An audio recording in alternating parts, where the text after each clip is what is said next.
Mesdames, Messieurs, bonjour. La LEI, la liste électorale informatisée, et sa réalisation en question. C'est évidemment la question sur toutes les lèvres. Actuellement, où en est-on dans la réalisation de cet outil sans lequel, point d'élection législative en janvier prochain, bien qu'affiché actuellement dans nos arrondissements, pour recueillir les amendements et autres dénonciations d'individus ne devant pas s'y retrouver, remplit-elle pour autant toutes les conditions afin d'éviter quelques récriminations, d'où qu'elles viennent? Autant d'interrogations auxquelles se fera le plaisir de répondre notre invité, M. Herbert Assogba. Il est chargé des partenariats à l'ANIP, l'Agence nationale d'identification des personnes. Au cours de cette émission spéciale consacrée évidemment à la LEI, sa réalisation et sa fiabilité. Pour animer cette émission, j'ai avec moi Mori Yagua, mon confrère et collègue. Bonjour Mori. Bonjour Peggy Ludovic Dagba, bonjour aux téléspectateurs ou bonsoir selon l'heure à laquelle vous nous recevez. Et chez vous, M. Herbert Assogba, bonjour. Bonjour Maureen. Merci d'avoir accepté notre invitation. C'est un plaisir d'être toujours avec vous. M. Herbert Assogba, présentez-vous un peu plus à nos téléspectateurs qui ne vous connaissent pas. Merci beaucoup.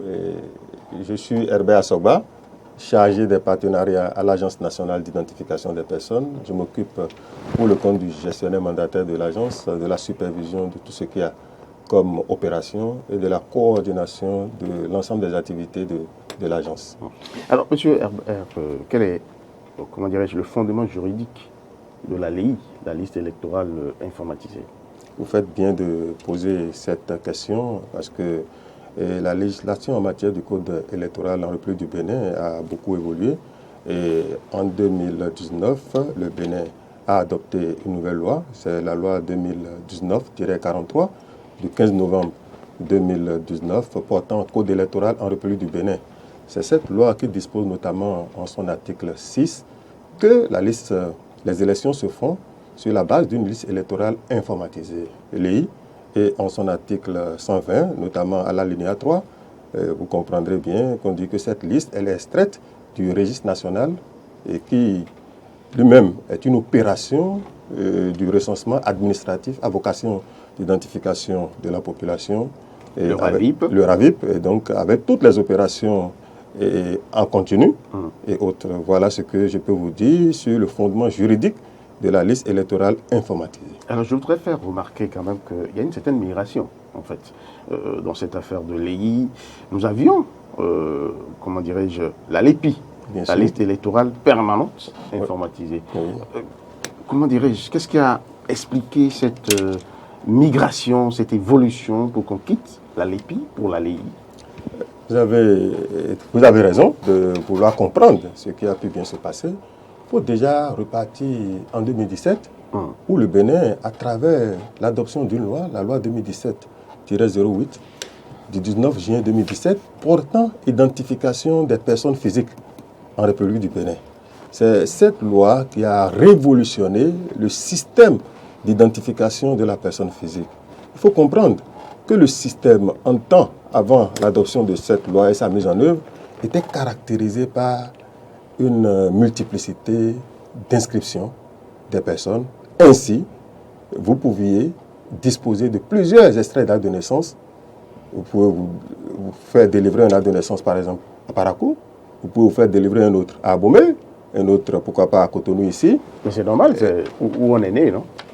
Et non, le même individu ne peut pas être né à plusieurs endroits à la fois et le même jour. Ce n'est pas possible. Et donc, sur le fondement de ces actes, vous pouvez également obtenir différentes pièces d'identification. Vous pouvez obtenir une carte d'identité à Parakou, sur la base de l'acte qui vous est délivré par exemple à Parakou, obtenir une pièce d'identité à Cotonou, sur la base d'un faux acte qui vous est délivré également à Cotonou. Donc le même individu, avec plusieurs noms, pouvait disposer de plusieurs pièces d'identification. Vous savez, ça ne sécurise pas les citoyens. Et donc le gouvernement a entrepris une réforme qui est basée sur les empreintes, donc sur la biométrie. Et c'est la loi justement que je viens de citer, la loi 2017 sur l'identification, qui a permis de conduire cette réforme donc, en faisant un recensement massif de la population que nous avons dénommé en son temps et le RAVIP. Donc c'est l'ensemble de toutes les personnes enrôlées lors du RAVIP et qui a donné naissance aujourd'hui à ce que nous appelons le registre national de la population, le RNPP, à partir duquel la LEI doit normalement être extraite. Et voilà ce que je peux dire. Oui, mais de permanente. L'EPI, à l'EI simplement, qu'est-ce qu'on doit retenir? Ce que nous devons retenir, c'est que la LEI, sinon le RNPP, d'où la LEI est tirée, est basé sur l'unicité de l'individu qui s'y trouve. D'accord. Parce que... Tu as dit qu'il est seul, il est là, il n'y a pas un doublon, il n'y a plus rien d'autre. Absence de doublon. Voilà. Parce que la loi sur l'identification dit qu'une personne physique en République du Bénin est identifiée sur 3 éléments. Le premier élément, c'est les données nominatives et personnelles. Nous l'avons tous. Nom, prénom, date et lieu de naissance et bien d'autres. Mais cela ne suffira jamais. Parce que vous me direz, quand on se lance dans la rue de Cotonou, simplement pour dire que tous les Herbert Assogba n'ont qu'à se présenter, vous en verrez une multitude. Je ne suis pas le seul. Donc le nom et prénom ne constituent plus désormais les identifiants qu'il faut. Qu'est-ce qui s'y ajoute? Parce que la loi a prévu également la photographie faciale. Oui. Mais en plus de cela, il y a les empreintes. Mais jusqu'à preuve de contraire, les empreintes quand même permettent d'identifier sans univoque l'individu et de façon unique.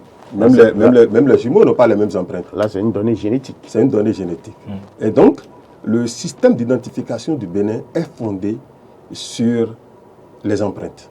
Et donc, à partir d'un système que nous appelons AFIS-ABIS, qui permet de faire le dédoublonnage, parce qu'il est arrivé des cas où des individus, pour différentes raisons, se sont fait enrôler plusieurs fois, pensant tromper la religion du système. Mais malheureusement pour eux, c'est un système qui est basé sur la biométrie. Le système les exclut et ne leur conserve qu'un seul enrôlement. Super. En quoi la... J'ai oublié d'ajouter, il restait le troisième critère. Allez-y. C'est le numéro personnel d'identification. Et donc, à l'ensemble, on associe un identifiant unique qui est le numéro personnel d'identification. NPI. Le NPI à la biométrie de la personne et à ses données nominatives et personnelles. Donc, quand vous communiquez dans une procédure où le système est en interopérabilité avec le RNPP, à partir de ce NPI-là, on peut avoir les données nominatives de la personne concernée. Et sans univoque, c'est cette personne dont on a affaire. D'où son certificat. Oui, le certificat du numéro personnel d'identification, c'est un des supports par lesquels l'individu connaît son numéro personnel d'identification. Ou le certificat d'identification personnelle est encore un autre support par lequel le numéro personnel d'identification est rendu disponible. Et le troisième support par lequel le numéro personnel d'identification est rendu disponible, c'est la carte nationale d'identité biométrique. Wow. Et donc, vous ne verrez pas sur le territoire béninois 2 individus disposant d'un même numéro personnel d'identification. C'est définitivement impossible. C'est impossible, parce que le système est basé sur le dédoublonnage biométrique. Puisque Peggy Ludovic Dagba en parlait, de la LEPI à la LEI aujourd'hui, en quoi la base LEPI vous a été utile? Ça, c'est très bien. Et vous savez, la LEPI a permis quand même d'organiser des élections dans ce pays. Et tout n'était pas parfait, parce que la LEPI était caractérisée par le fait qu'on pouvait se faire enrôler plusieurs fois. Une fois. Et aller donc exprimer des suffrages valables à différents endroits le même jour du scrutin, pour peu que vous soyez malin, et donc se faire délivrer plusieurs cartes LEPI, puisque vous y êtes dedans plusieurs fois sous différentes identités. Mais ici, ce n'est pas la même chose. À la LEI, vous y êtes une seule fois, à cause de la biométrie. Mais en quoi la LEPI nous a servi? Voilà. S'il faut se référer au code électoral en vigueur, il faut simplement extraire la liste électorale informatisée du registre national de la population, donc du RNPP, en maintenant les gens dans l'un des centres de vote déclarés lors de l'enrôlement au RAVIP comme étant leur centre de vote. D'accord. Si nous devions appliquer strictement la loi, c'est ce que nous devions faire. Parce que lors du RAVIP, il n'a jamais été demandé à quelqu'un d'indiquer son centre de vote. Non. Donc, au RNPP, les centres de vote ne sont pas censés y être. Mais par contre, lors du RAVIP, on nous a demandé, nous résidons où? Et nous avons donné une adresse de résidence. Absolument. Et donc, en voulant extraire, parce qu'une liste électorale, c'est d'abord les données nominatives et personnelles, c'est d'abord que vous remplissiez les conditions pour être électeur, et également, une liste électorale, c'est un centre de vote. Et le jour du scrutin, vous devez connaître alors votre poste de vote, qui est nécessairement dans votre centre de vote. Mais ici, nous sommes partis quand même, en respectant la loi, des acquis de l'EPI en ce qui concerne les centres de vote. Pourquoi? Nous avons fait un croisement de la base de données de la LEPI avec le RNPP. D'accord. Et donc, toutes les personnes que nous avons retrouvées, c'est-à-dire nom et prénom, date et lieu de naissance, nom du père et nom de la mère, à la fois à la LEPI et à la fois au RNPP, nous leur avons maintenu leur ancien centre de vote. D'accord. Mais les personnes que nous n'avons pas pu retrouver, si vous êtes à la LEPI et vous n'êtes pas au RNPP, vous n'êtes pas éligible. Vous êtes d'accord avec moi? Parce que la LEPI a expiré. On dit que la liste électorale doit être extraite du RNPP. Et donc, c'est les personnes que nous retrouvons à la fois à la LEPI et au RNPP.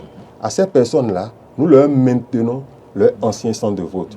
Ceux qui sont à la LEPI et qu'on ne retrouve pas au RNPP, on les écarte parce qu'ils ne remplissent pas les conditions pour être électeurs. Parce que pour être électeur, il faut figurer au RNPP. Maintenant, ceux qui sont maintenant au RNPP et qui n'étaient pas à la LEPI, nous leur affectons l'un des centres de vote de leur quartier de résidence déclaré lors du RAVIP.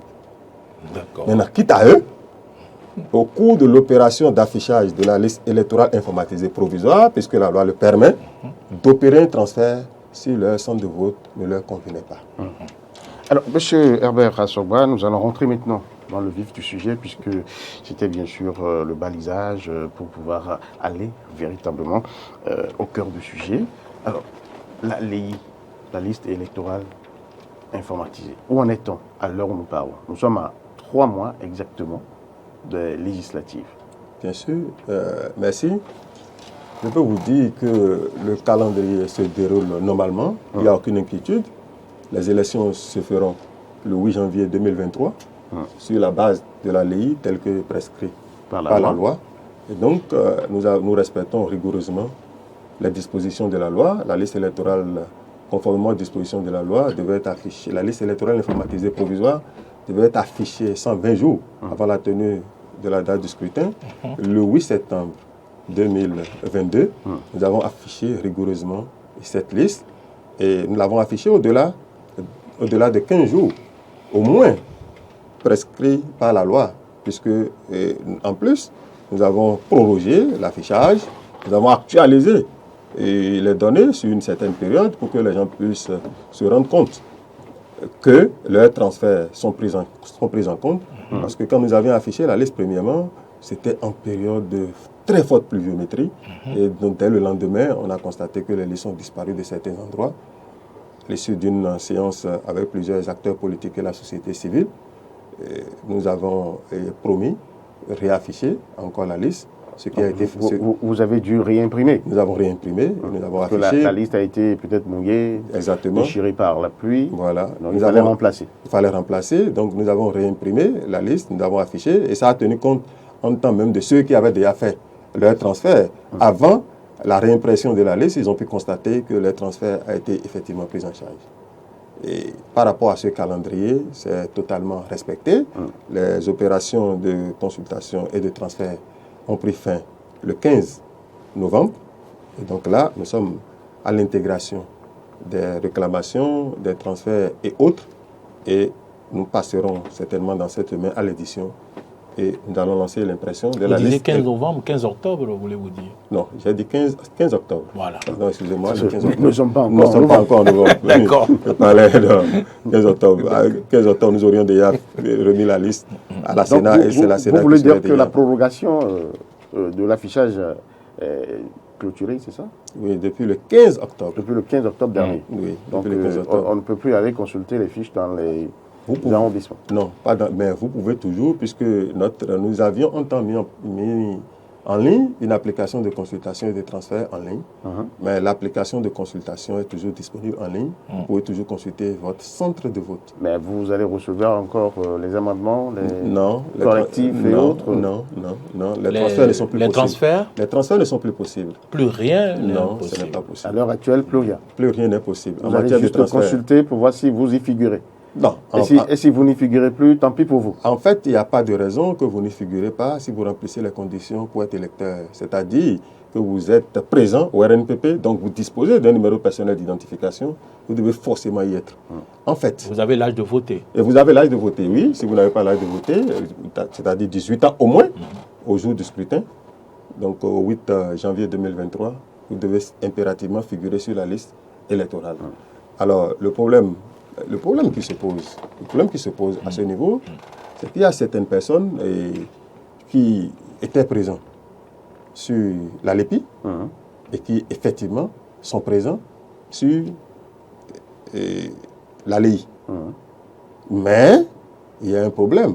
Qu'est-ce qui s'est passé encore? Le problème fondamental, c'est qu'il y a des gens qui vont consulter la liste électorale dans leur ancien centre de vote. Or, ils ont un problème d'identification.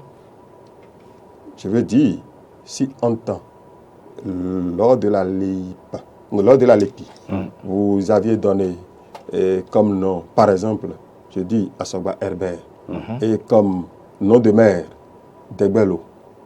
Mais par la suite, il y a eu une décision de justice où le nom de votre maire a changé et est devenu Sekide. Le système, parce qu'il n'a pas été renseigné comme tel, ne vous reconnaîtra pas en recherchant Herbert Asogba, né Degbelo, comme maire, et Herbert Asogba, né Sekide, comme maire. Vous savez que ce n'est plus les mêmes personnes, n'est-ce pas? C'est clair. Vous allez exister au RNPP, puisque vous avez réellement fait le avis, vous disposez d'un NPI, mais le système vous considère comme un nouvel électeur qui n'avait pas de centre de vote. Et donc, vous attribue un des centres de vote de votre quartier de résidence déclaré lors du RAVIP. D'accord. Ce problème se pose également en milieu musulman, où des femmes chrétiennes ont eu à épouser des musulmans, ont changé de prénom. prénom. Or, en temps, à la LEPI, elles étaient peut-être Solange, mais elles sont devenues Alimatou. Alimatou, Rafiatou. Voilà. Et donc, en voulant faire le RAVIP, ces personnes-là ont utilisé leur état civil, qui n'a pas changé, et qui est toujours demeuré Solange, et ont été enrôlés sur la base de Solange. Mais en temps, quand ces gens-là faisaient la LEPI, elles ont simplement donné le nom qui est devenu leur nom commun à la maison, le prénom musulman. On ne pourra jamais les retrouver. Comment nous on fera pour savoir que tel Solange est devenu ici Alimatou? Cela existe au niveau du registre de la population. Donc, et ces personnes remplissent les conditions pour être électeurs, existent forcément dans un centre de vote. Mais le centre de vote de leur quartier de résidence déclaré lors de l'enrôlement au RAVIP, mais sous le nom Solange.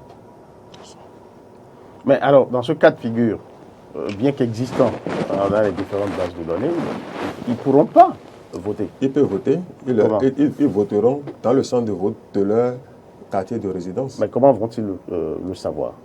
En faisant une consultation de la liste. En ligne? En ligne, ou à travers le flux SSD que nous avions mis en place.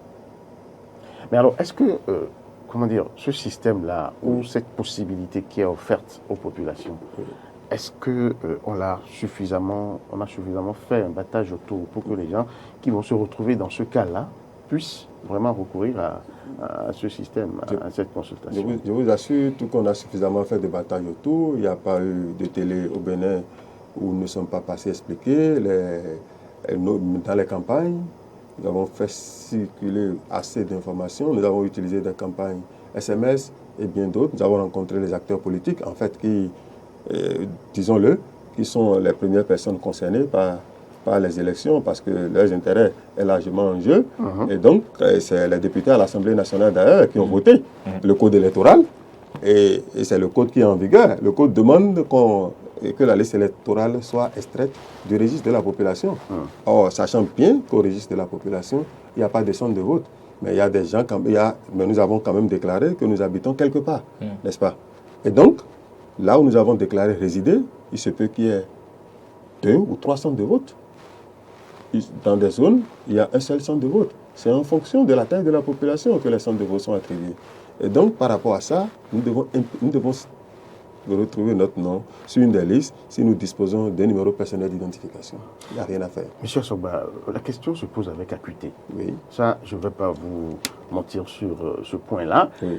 Est-ce que vous avez fait des sondages, c'est-à-dire directement au niveau de la population, diligenter des équipes, pour poser ces genres de problèmes, ces genres de questions aux populations, avec de recueillir un peu leur compréhension, pour appréhender si vraiment elles ont été pénétrées par cette explication que vous donnez là, par exemple.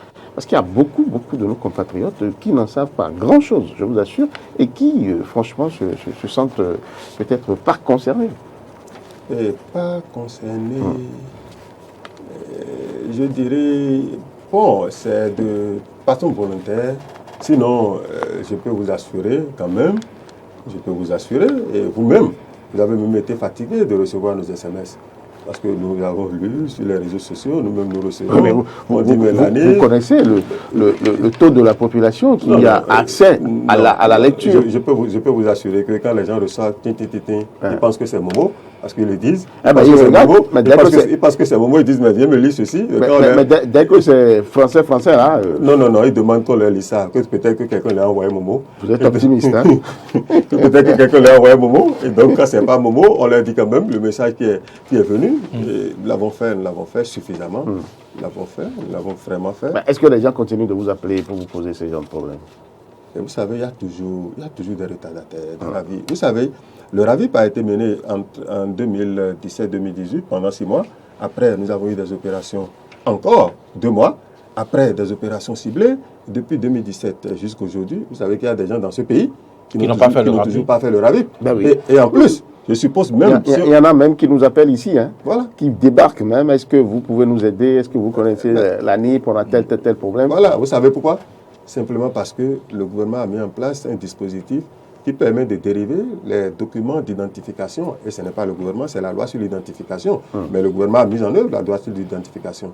Et qui permet de dériver les documents d'identification à partir du registre de la population. De telle sorte à garantir l'unicité de la personne sur tous les titres que la personne va recevoir en République du Bénin. Aujourd'hui, vous ne pouvez plus avoir une carte d'identité à Parakou qui va porter une information différente de celle que vous obtiendrez à Cotonou, par exemple. Vous ne pouvez pas avoir un passeport qui portera une information d'identification différente de la carte d'identité. Vous ne pouvez pas avoir un permis biométrique dans les prochains jours qui va porter des informations différentes de celles que vous auriez obtenues auparavant. Aujourd'hui, sur toutes vos pièces d'identification en République du Bénin, vous aurez des informations uniques. Pourquoi? Parce que le référentiel, c'est le registre de la population qui garantit l'unicité de la personne. Ce n'est pas un hasard si la Direction générale des impôts délivre l'IFU à partir du numéro personnel d'identification. On ne tient pas compte des données que l'intéressé saisit. À partir du numéro personnel d'identification, on va chercher directement au registre de la population les données nominatives de l'intéressé pour lui établir les documents requis. Et je suis sûr, avec les réformes qui sont engagées dans les tout prochains mois, vous verrez bien, que même on demandera simplement aux candidats aux différents examens de soumettre leur numéro personnel d'identification. Tranquillement. On n'aura plus de numéro de table, il n'y aura plus rien. Non, il y aura des numéros de table le jour de la composition. Oui, mais néanmoins, il n'y aura plus de règles de saisie. Dès lors que vos informations sont cohérentes et correctes au niveau du registre de la population, c'est clair, le système va directement chercher, vous imprimer tous les documents dont vous avez besoin. Et s'il y a erreur, c'est plutôt au niveau de la NIP qu'il faut venir corriger. Monsieur Herbert Assogba, au regard de tout ce que vous avez dit jusque-là, tout laisse croire que nous allons vers la production d'une lei irréprochable. Et vous n'avez pas quand même évoqué ces cas de personnes décédées dont les noms figurent encore dans ces listes-là? Qu'en avez-vous fait aujourd'hui? Merci. Je dois déjà vous dire que toutes les personnes qui figuraient longtemps à la LEPI, jusqu'aux élections de 2021 à la LEPI, ne peuvent pas figurer aujourd'hui sur la LEI, simplement parce que la LEI n'a pas tenu compte de la LEPI. La LEI s'est servie uniquement de la LEPI pour aller chercher les centres de vote des personnes qui figurent au RNPP. Rien d'autre que ça. Et donc, toutes les personnes décédées avant 2018, avant mai 2018, n'ont pas pu faire le RAVIP.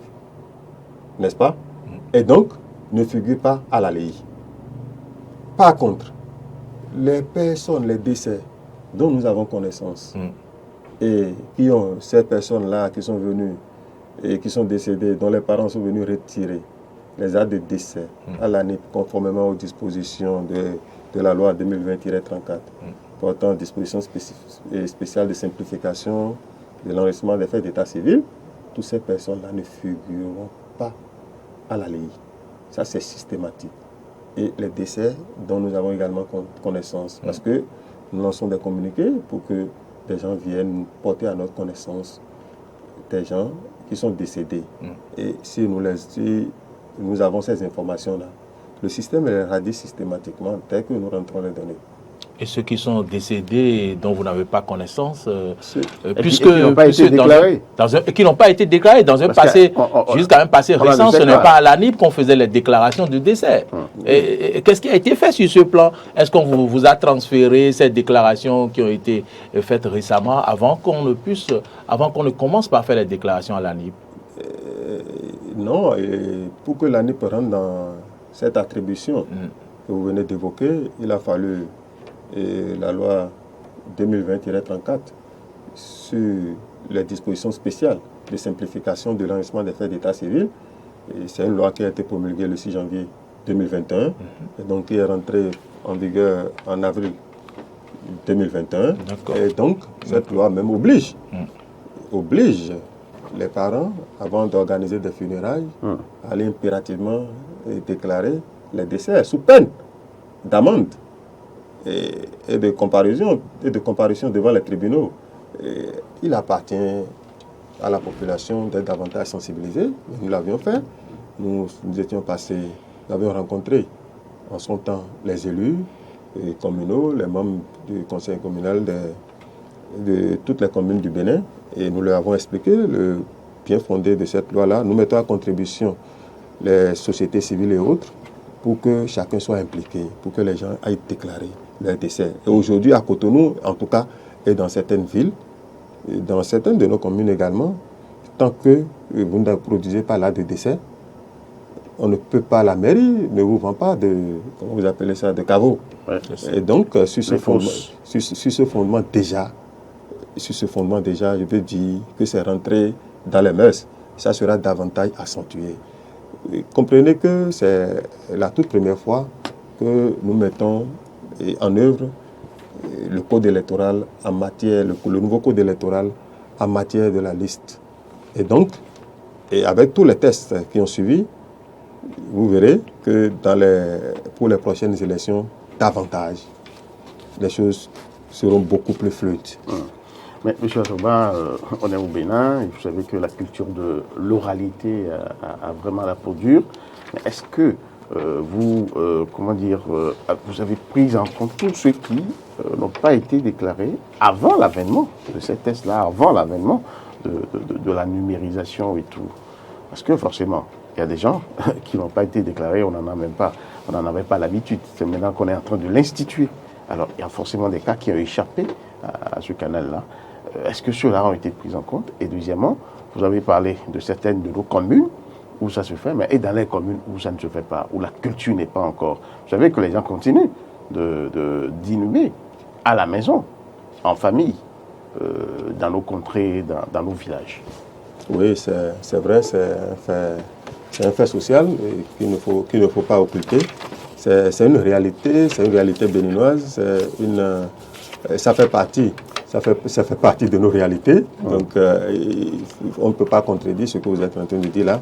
Mais je pense quand même que la loi reste la loi. Et il faut la respecter.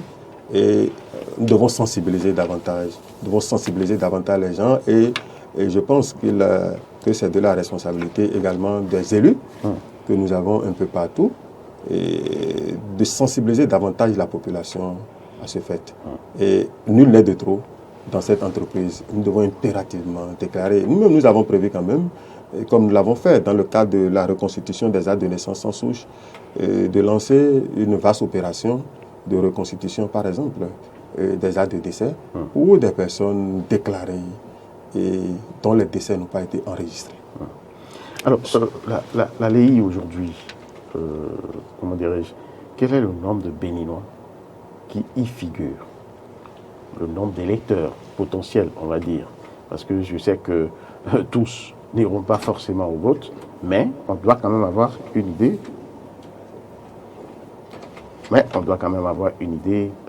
On va dire, de la population électorale.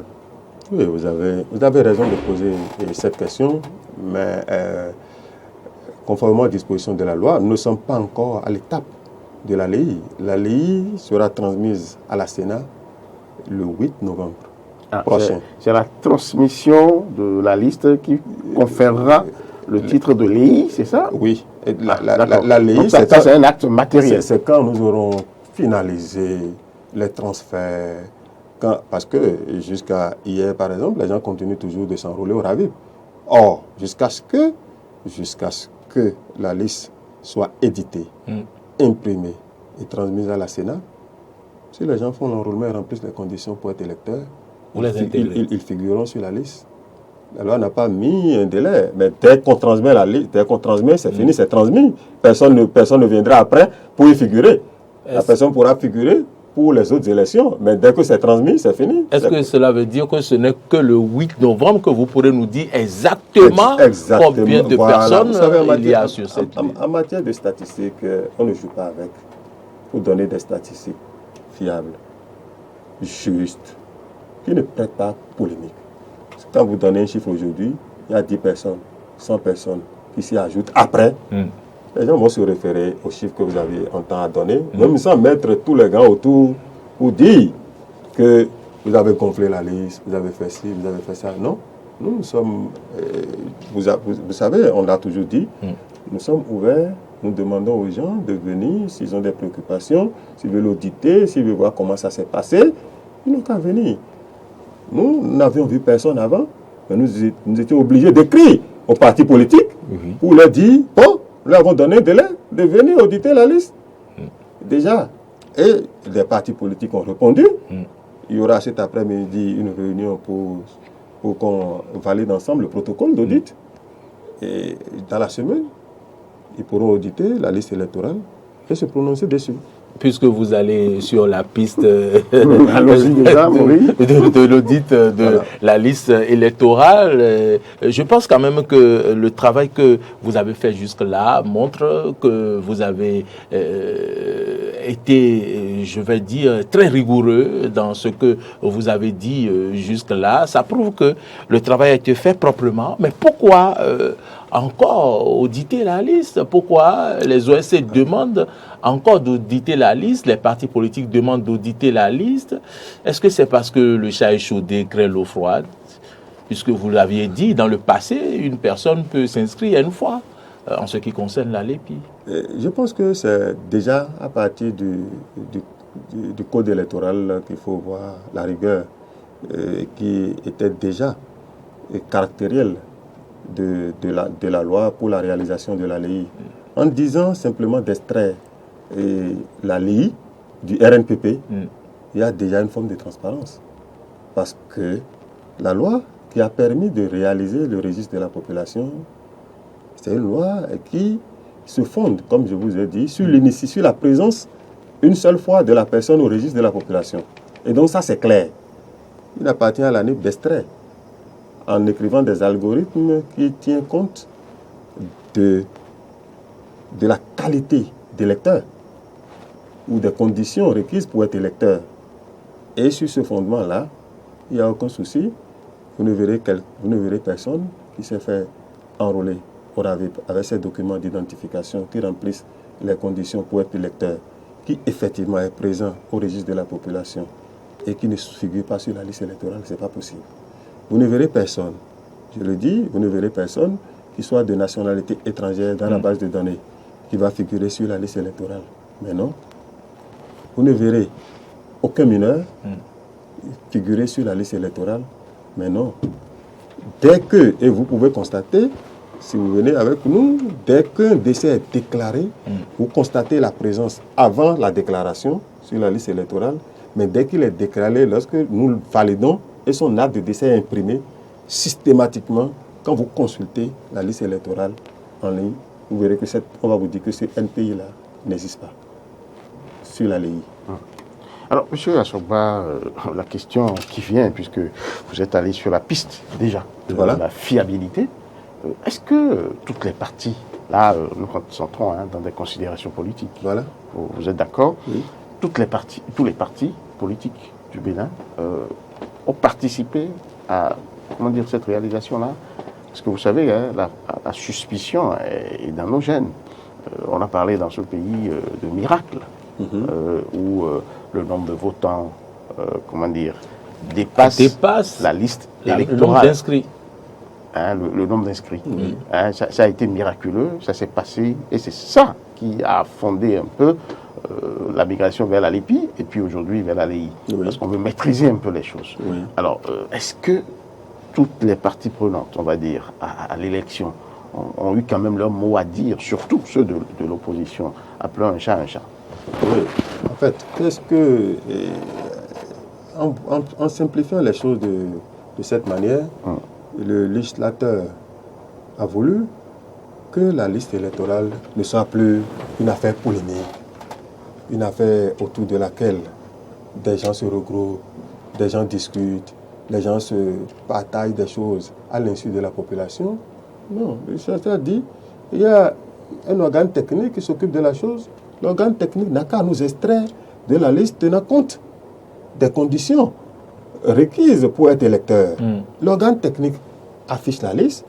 Il appartient à ceux qui sont dans un esprit de contestation de se rapprocher de l'organe pour dire je veux auditer, je veux voir comment ça s'est passé, je veux faire des tests, je veux faire des preuves. Et là, nous l'avons dit, nous sommes ouverts. Et mieux, en le disant, peut-être les gens ne nous ont pas bien entendus.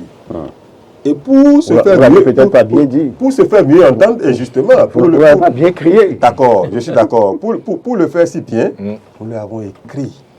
Et nous leur avons demandé. L'écrit fait foi. Voilà. Et nous leur avons demandé de nous écrire pour nous dire s'ils sont disponibles à venir auditer la liste électorale.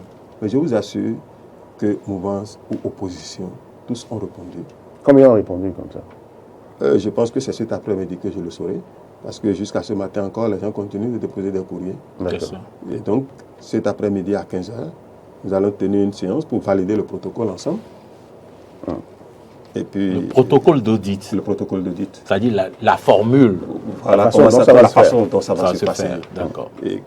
Et donc, nous nous mettrons à leur disposition tout le temps qu'ils le voudront pour qu'ils testent tout. Et je suis sûr qu'à la fin de l'audit, ils sortiront un communiqué. Nous, sachant que nous n'avons rien fait, bon, c'est le voleur qui a peur du gendarme. Encore que les voleurs d'aujourd'hui n'ont pas si peur que ça. Alors, une autre question qui reste quand même en suspens dans l'opinion. Nous savons que nous sommes en matière informatique. Regardons-nous en face. C'est ce qu'on demande à l'outil informatique qui vous sort. C'est-à-dire les données que vous rentrez, quand vous allez demander à l'ordinateur de vous les ressortir sans tel élément, ça va vous les ressortir. En termes clairs, est-ce que on peut dire qu'à 100%, c'est fiable, ce que nous avons? Je peux vous regarder droit dans les yeux et vous dire qu'à 100%, c'est fiable. Comment? Démontrez-nous. Et c'est à vous, en fait. Moi, j'affirme. Si vous voulez me contester, vous venez avec l'expert en qui vous avez confiance Et avec toute la Non, bonne ici, il y a point de. avec toute la bonne volonté possible. Je vous rassure, il y a point de contestation ici sur ce plateau. Ok, Nous n'en d'accord. avons même pas D'accord. les moyens, encore moins l'intention. D'accord. Ici, on veut comprendre. Oui. On veut aider la population à comprendre. C'est l'objectif de cette émission. En fait, je ne suis pas sûr que ce soit la population qui dise que la liste n'est pas fiable. En fait, dans un pays, chacun est dans son rôle. Vous savez, l'opposition est dans son rôle, la mouvance est dans son rôle. N'oubliez pas les élections. Les partis civils sont dans leur rôle. Les élections, c'est également un jeu d'intérêt. Il appartient à l'organe qui est chargé de réaliser la liste d'être neutre. Et c'est ce que nous faisons. Nous ne l'affichons pas, mais c'est ce que nous faisons. Nous sommes tout à fait neutres, nous sommes transparents et nous sommes ouverts. C'est vous qui le dites. Non, c'est ce Nous sommes en matière politique. C'est ce que nous sommes. Non, nous ne faisons pas de la politique, nous. Nous sommes des techniciens. Vous êtes des techniciens, mais vous êtes sous des ordres de politique. Non. Puisque ici, oui. Vous êtes sous, l'ANIP est sous la responsabilité, par exemple, du ministère de l'Intérieur, de la présidence de la République. Vous recevez quand même des ordres de quelqu'un, de quelque part. Peggy Ludovic Dagba le dit davantage, parce qu'on aurait pu déléguer cette fonction à une personne, à une structure neutre, à des personnes neutres qui ne travaillent pas ensemble avec le gouvernement. Bon, mais vous savez, ce n'est pas vous et moi qui avons voté le code électoral. C'est les députés eux-mêmes, ceux qui vont remplacer ceux qui sont là. C'est eux-mêmes qui ont voté le code électoral, n'est-ce pas? Et l'application du code électoral veut que ce soit l'agence qui administre le registre de la population qui dérive de ce registre-là, la liste électorale. Et donc, bon, l'ancrage institutionnel était déjà là. Et nous sommes les acteurs. Et nous jouons notre rôle. Oui, mais les acteurs ne jouent pas leur rôle ex nihilo. Ils ont forcément une feuille de route. Bien sûr. Ils ont un cahier de charge. Bien sûr. Et c'est un cahier de charge basé sur la transparence. Tenant compte un peu de ce que, bon, pour vos donneurs d'ordre, ils ont intérêt à ce que... Non, laissez-moi finir, vous allez comprendre. Ils ont intérêt à ce que, dans telle localité, par exemple, comment dirais-je, la taille électorale ne dépasse pas tel niveau, compte tenu peut-être de la coloration des populations qui s'y retrouvent, je vais parler de leur obédience politique, qui n'arrangerait peut-être pas votre donneur d'ordre. Est-ce que vous êtes étanche à des ordres de ce genre? Qu'est-ce qui explique ou comment pourrait-on le mesurer? Je peux déjà vous assurer qu'il n'y a pas de donneur d'ordre. Nous ne recevons pas d'ordre. En tout cas, nous n'en avons pas encore reçu. Jusque-là? Jusque-là. La main sur le cœur? La main sur le cœur. Devant Dieu, devant les hommes? Même sur la tête, si vous voulez. Devant Dieu, devant les hommes? Non, Dieu est toujours présent. Sauf qu'on ne le voit pas. Bon, mais il est là et ça dépend de votre foi. Sinon, moi, je peux vous dire que je le vois. Ah, vous le voyez? Oui, je le vois parce que... J'aimerais aller à votre école, parce que je veux bien le voir aussi. Parce que je dis que ce n'est pas un jeu, La liste électorale, elle est importante. Et je peux vous assurer qu'aucun acteur aujourd'hui n'a intérêt que la liste ne soit pas transparente. Je vous assure. C'est ça. Aucun acteur n'a intérêt que la liste ne soit pas transparente. Si on voulait que la liste ne soit pas transparente, on serait parti sur la LEPI et demander que tous ceux qui figuraient déjà à la LEPI, en dehors de ceux et des nouveaux majeurs qu'on va ajouter, et puissent aller au vote. On dit non, vous devez nous faire une extraction du RNPP. Or, le RNPP est déjà utilisé pour dériver les titres d'identification. Il n'y a aucun souci à cela. Les partis politiques peuvent venir avec tous les experts qu'ils veulent. Nous n'avons pas imposé des conditions de représentants.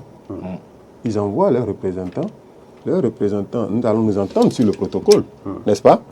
Leurs représentants peuvent nous demander d'exécuter tout ce qu'il faut comme requête pour voir tel chiffre, pour vérifier telle chose. Mais vous n'avez pas requis, nous sommes transparents. Mais vous n'avez pas requis, au cours de la collecte des données et autres. Pourquoi ce choix? C'est seulement à la fin que... Nous n'avons pas requis quoi? Leur collaboration ou alors la présence de leurs représentants au cours... Sur tout le long du processus. Voilà. Le processus, il n'y a pas eu... En fait, je pense que les gens sont en train de confondre les process. C'était la LEPI qui était caractérisée par actualisation de la liste. Il y avait des process. Mais nous ne sommes plus du tout dans cet ancrage institutionnel. Les choses ont changé. On dit qu'il y a un registre de la population qui est là. Le registre est déjà là. Le registre est déjà là. Quand nous avions réalisé le RAVIP, il n'y avait pas encore le code électoral. Le RAVIP a été réalisé sur la base de la loi 2017-08 du 19 juin 2017 et réalisé de novembre 2017 à mai 2018. Le code électoral est intervenu plus tard. Vous voyez, le 15 novembre 2019, que ce code a été promulgué. Et ce code a dit qu'il faut dériver la liste électorale de ce qui existe déjà. Mais il faut l'actualiser. Il n'y a pas d'actualisation à faire. Quelle actualisation? Oui, mais ceux qui sont morts, ceux qui viennent de naître, ceux qui viennent d'avoir, les nouveaux majeurs, dont vous avez parlé tout à l'heure, il faut les intégrer, il faut les retirer. Non, il n'y a personne à intégrer. On dit... Non, je parle du registre. Oui, qui existe déjà. Le registre existe. Le registre n'est pas étanche. Il doit évoluer selon les événements qui surviennent sur la population. Le registre évolue chaque jour et chaque seconde. Parce qu'en réalité, ce que j'ai oublié d'ajouter, c'est que pour que nous n'ayons jamais à réaliser des opérations massives encore, la loi 2020-34 sur les dispositions spéciales de simplification a demandé que les naissances qui interviennent en République du Bénin soient systématiquement enregistrées d'abord au registre de la population. Or, tout est dérivé du registre de la population. Et l'état civil de l'enfant nouveau-né est dérivé du registre de la population, comme on le fait aujourd'hui pour les adultes. De telle sorte que cet enfant, on peut connaître à peu près dans 18 ans ceux qui peuvent être des potentiels électeurs. C'est systématique. On peut faire une projection. On peut faire une projection à quelques erreurs près, parce qu'en cours de chemin, bon, Dieu peut appeler des gens un peu plus tôt et autres. Et donc, aujourd'hui... Donc, il y a un dispositif interne d'actualisation. L'actualisation est automatique. C'est systématique. C'est systématique. Quand vous faites enrôler aujourd'hui, quand le traitement est fait, vous rentrez systématiquement au RNPP, vous avez 18 ans, le système vous envoie à la liste électorale. Quand nous allons finir les élections, nous allons remettre encore tout à plat. Systématiquement, de nouvelles entrées, ou bien des majeurs. Dès que la date du prochain scrutin est connue, quand l'algorithme fixe la barrière pour dire à cette date-là, ceux qui auront 18 ans et plus doivent figurer sur la liste d'électeurs, c'est un filtre. Le système vérifie, vous avez 18 ans et plus, à telle date, oui, vous allez à la LEI. Vous allez à la LEI. Vous allez à la LEI, c'est systématique. Monsieur Herbert, le temps qui nous est imparti tire à sa fin, mais je voudrais savoir qu'est-ce qu'il en est des Béninois de l'extérieur. Est-ce que ces personnes-là voteront lors des élections de janvier prochain? Si oui, qu'est-ce que vous avez fait dans ce sens? La loi ne leur permet pas de voter pour les élections. Il n'y a pas de circonscription électorale pour l'extérieur, au Bénin en tout cas, pour les élections législatives. Il n'y a pas de représentant des Béninois de la diaspora pour les élections législatives. S'il vient, il vient se présenter candidat dans une circonscription électorale du pays, pas de l'extérieur. Par contre, pour les élections présidentielles, bien sûr, c'est prévu. Et vous avez dû remarquer, nous faisons de l'enrôlement biométrique presque dans tous les pays où nous avons une représentation diplomatique. Et je suis sûr, d'ici les élections prochaines, nous aurons fini de parcourir tous les pays, parce que quand nous allons dans un pays, nous mettons en place un dispositif permanent d'enregistrement, de telle sorte que tous les Béninois qui sont dans ces pays-là puissent se faire enrôler. Est-ce qu'ils sont dedans? Ce qui est sûr, lorsque les élections présidentielles vont s'annoncer, ils verront leur nom sur la liste de leur territoire. Vous n'allez pas partir sans répondre à cette dernière question de ma part. Sur les actes de naissance, il y a un code, certains voient des codes sur les actes de naissance, le code 1849. De quoi s'agit-il? Le code? Un code sur... Ah oui, j'ai bien compris cette affaire. En fait, pour répondre à cette question, nous avons besoin d'aller un peu en arrière. Sinon, personne ne nous comprendrait. Vous savez, quand on a fini de réaliser le RAVIP, quand nous avions traité les données, nous sommes rendus compte qu'il y avait plus de 2 500 000 personnes qui se sont fait enrôler sous témoignage. Et donc, qui ont déclaré ne disposant d'aucun document d'identité. Aucun document. Plus de 2 millions de personnes. Quand on a porté ce fait à l'attention du gouvernement, le chef de l'État a dit, mais quelle est la procédure idéale pour permettre à ces Béninois, qui en fait sont des sans-papiers chez eux, qui sont exposés au risque d'apatridie, des sans-papiers chez eux. Voilà. C'est ahurissant. C'est ahurissant d'avoir des documents. On leur a dit, il faut certificat de non-inscription. D'abord, il faut aller passer au tribunal. Le tribunal a dit, mais non, ce n'est pas possible. faut trouver une solution simplifiée. Et c'est là qu'il a été proposé une loi dérogatoire. Et cette loi a été effectivement adoptée à l'Assemblée nationale. Et ça a permis de régulariser la situation de ces 2 500 000. Mais par contre, ce qu'il y avait en ce temps-là, c'est que dans le système, il y avait des gens qui ne connaissaient pas leur âge, qui ne connaissaient pas leur date de naissance et qui ne pouvaient pas dire, et les témoins non plus, disaient non, bon, on ne sait pas. Quand on dit on ne sait pas, on ne va quand même pas prendre le risque de leur donner un âge. On a dit, on crée le contentieux sur ces personnes-là, de telle sorte que, en son temps, quand nous allons délivrer des documents à ceux-là, en voyant une année séculaire, les gens vont s'interroger pour dire, mais non, ça ne peut pas être possible. Et là, ils viennent, et dans une procédure de détermination pouvant conduire à fixer leur âge apparent sera déterminé, et on corrige. C'est un droit à la correction. Je ne sais pas, je sais qu'il y a un moment, des gens ont pris ça, ont circulé. Je peux vous assurer qu'un système informatique où il y a près de 12 millions de personnes, bon, qu'on voit peut-être une erreur ou des erreurs, sans chercher à comprendre qu'est-ce qui s'est passé, et on se met à publier sur des réseaux sociaux, mais je pense que ce n'est pas bien dans ce pays. Je pense que le rôle de l'État, c'est de sortir de l'insécurité juridique toutes les personnes qui ne disposent d'aucun document pouvant faire valoir leurs droits, pouvant avoir accès au monde de service. Allez interroger les femmes bénéficiaires des microcrédits et autres. Ils vous diront, il y a des gens dans ce pays, leurs grands-pères n'ont jamais eu de documents d'état civil, encore moins eux. Mais aujourd'hui, grâce aux réformes du gouvernement, il y a des gens qui disposent de documents d'identification. Toute la famille dispose oui, et aujourd'hui, ils peuvent faire valoir leur droit à bénéficier, par exemple, des programmes sociaux. Voilà ce que je peux dire. Monsieur Herbert Sogba, nous sommes au terme de cette émission. Peggy Ludovic Dagba. Non, c'est juste pour demander un peu les impressions et ce que vous n'avez pas pu dire au cours de cette émission. Vous avez le droit maintenant de le dire à nos téléspectateurs. Oui, c'est que je vous remercie de m'avoir invité. Ça a toujours été un plaisir pour moi d'être ici. C'est une convivialité qui reste, qui est toujours dans ces murs. Et ce n'est pas un hasard que ça soit Eden TV. Donc la paix y est. On sent que nous sommes à l'Éden terrestre. Bon, c'est vrai, je ne savais pas où le jardin d'Éden était situé en temps. Mais peut-être que c'était ici. Vous l'avez vu maintenant. Peut-être que c'était ici. C'est ici. Parce que chaque fois quand je mets les pieds ici, déjà à la porte, je ris. C'est bien amusant et je vous remercie pour tout ce qui se passe dans ce studio. Et vous n'avez pas de bord. C'est ce qui est intéressant, c'est ce qui est important. Vous militez pour votre pays. Et je pense qu'il faut que la population ait confiance. Tout le monde n'est pas corrompu.